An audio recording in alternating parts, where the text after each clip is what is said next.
પાદરા તાલુકાના ડબકા ખાતે મિત્રો વચ્ચે વટ પાડવા માટે રિવોલ્વર અને 6 જીવતા કારતૂસો સાથે લઈ બેઠેલા યુવકની જિલ્લા એસઓજી પોલીસે ધરપકડ કરી વધુ તપાસ હાથ ધરી છે। વડોદરા જિલ્લાના પાદરા તાલુકાના ડબકા ગામે લક્ષ્મીનારાયણ ફળિયા ખાતે રહેતા યુવક મિત્રો વચ્ચે પોતાનું વટ પાડવા માટે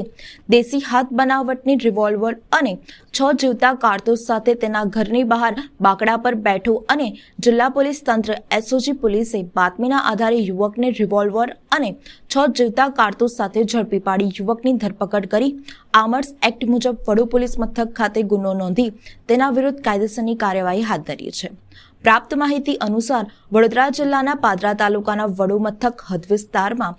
જિલ્લા એસઓજી પોલીસની ટીમ પેટ્રોલિંગમાં હતી। તે દરમિયાન જિલ્લા એસઓજીની ટીમને બાતમી મળી હતી કે ડબકા ગામે લક્ષ્મીનારાયણ ફળિયા ખાતે રહેતા નિમેશકુમાર ચંદુભાઈ પરમાર પોતાની પાસે દેશી હાથ બનાવટની રિવોલ્વર રાખેલ છે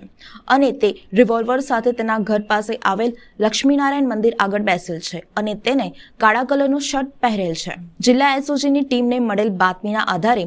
લક્ષ્મીનારાયણ મંદિર ખાતે પહોંચી હતી। દરમિયાન મળેલ બાતમીના આધારે યુવક મંદિરના આગળ આવેલ સિમેન્ટના બાકડા ઉપર હાથમાં એક પાકીટ લઈ બેઠો હતો અને પોલીસને જોઈ ભાગવા જતા પોલીસે તેનો પીછો કરી પકડી પાડી તેની અંગઝડતી કરતા તેના કમરના ભાગે એક દેશી હાથ બનાવટની રિવોલ્વર મળી આવેલ તથા તેના હાથમાંથી પકડી રાખેલ પાકીટમાંથી 6 નંગ કારતૂસ મળી આવ્યા હતા। પોલીસે આરોપી પાસેથી ₹25,000ની કિંમતની દેશી હાથ બનાવટની રિવોલ્વર, કારતૂસ, એક મોબાઈલ ફોન અને કાંડા ઘડિયાળ સહિત કુલ ₹30,700નો મુદ્દામાલ કબજે કરી આરોપીઓની અટકાયત કરી હતી।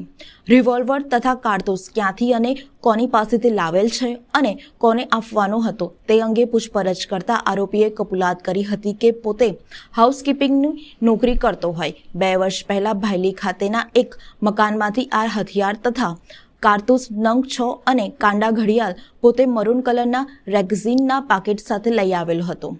અને આજે મિત્રો વચ્ચે પોતાનો વટ પાડવા માટે આ હથિયાર તથા કારતૂસ લઈને અહીંયા બેઠો હતો। સમગ્ર મામલે જિલ્લા એસઓજી પોલીસના એએસઆઈ ભોગીભાઈ ભાવનભાઈ એ